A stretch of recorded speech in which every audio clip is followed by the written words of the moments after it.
In Brazil, the democracy is strong, but the corruption is vertigo.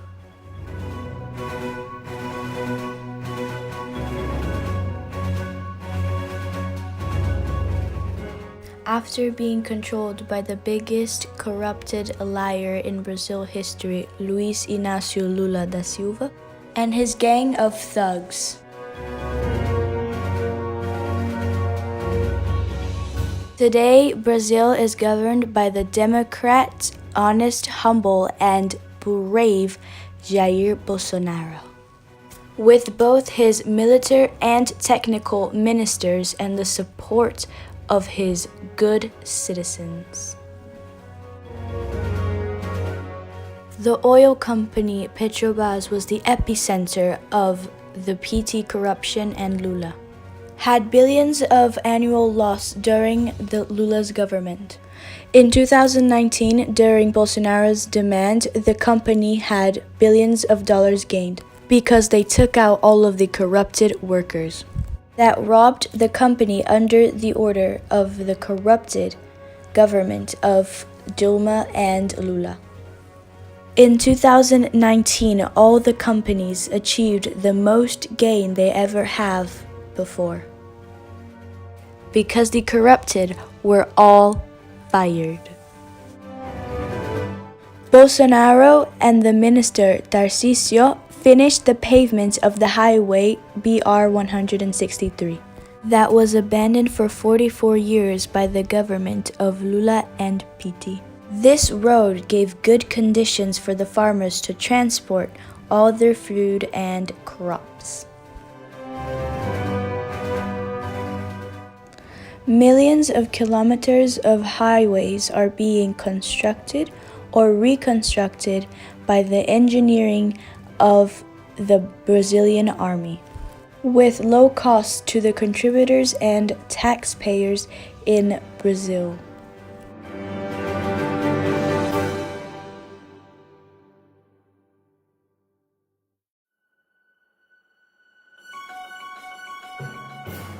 The construction of the bridge that connects both Brazil and Paraguay is also being completed very quickly, which was also abandoned by the PT. The transposition of the river São Francisco to Ceará was also abandoned by the government of Lula. While Brazil had no money for these constructions, Lula invested millions in dictatorships in Latin America and Africa, like, for example, the ports of Mariel in Cuba. Brazil gave millions of dollars to the Cuban regime, and it was all stolen from the Brazilian people to sustain the evil regime of the family Castro. But luckily to the northern people, Bolsonaro and the minister Tarcísio finished the transposition of the river in 1 year. Beyond the port of Mariel, Lula robbed the Brazilian people to build the metro of Caracas in Venezuela, the bridge of the river Orinoco in Venezuela,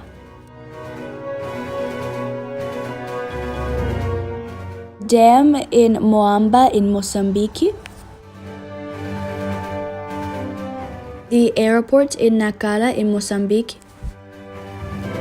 the hydroelectric of Tumarin in Nicaragua,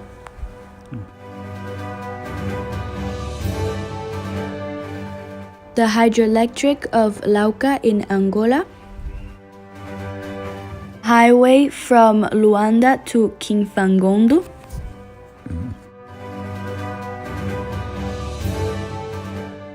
hydroelectric San Francisco in the equator,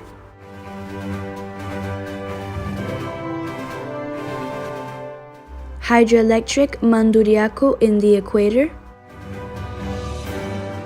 and many other constructions around the world.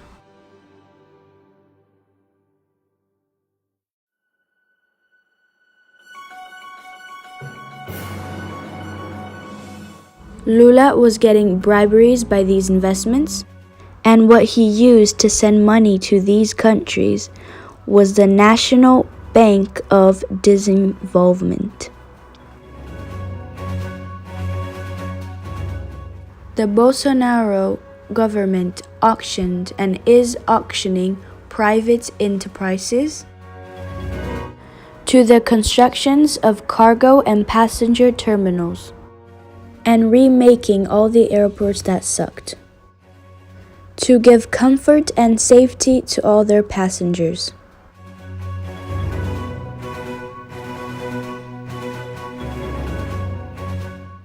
The party of Lula in the Congress voted against the project of basic sanitation for private enterprises, even though half of the houses in Brazil do not have any type of piped water. Bolsonaro is going to finish 33 constructions in the second semester of 2020 that weren't finished for 10 to 40 years.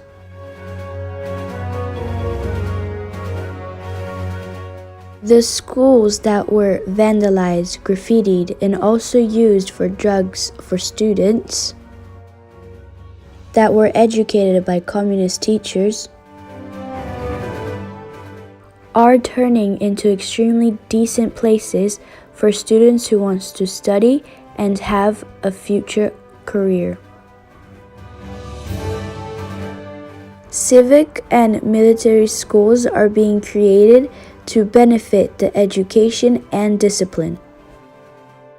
Because of COVID-19, Bolsonaro is giving emergency money to more than 60 million Brazilian people until December to try and decrease the suffering that disemployment and hunger can give to the people, especially if they are poor and humble. Lula was condemned by law for corruption for buying this apartment. The constructor company is OAS, who was a partner of Lula in public bidding fraud of constructions of the government. Lula was also condemned for reforming this cottage in the city of Atibaia, where he received bribery from the company OBRAS, who also was his partner in public bidding frauds.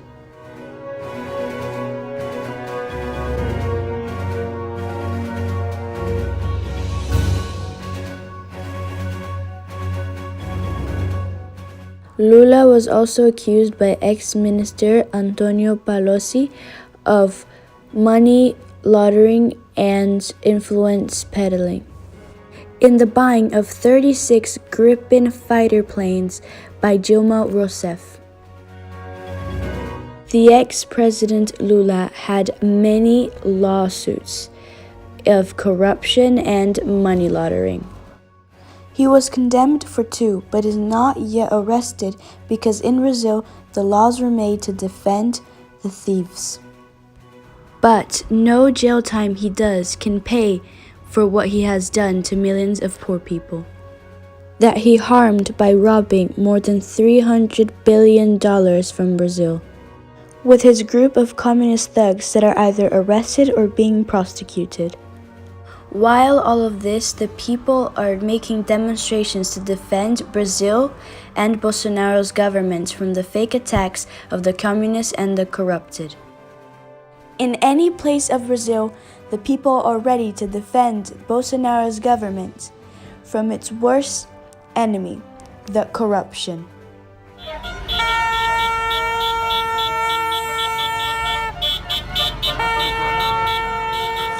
Brasil acima de tudo, Deus acima de todos.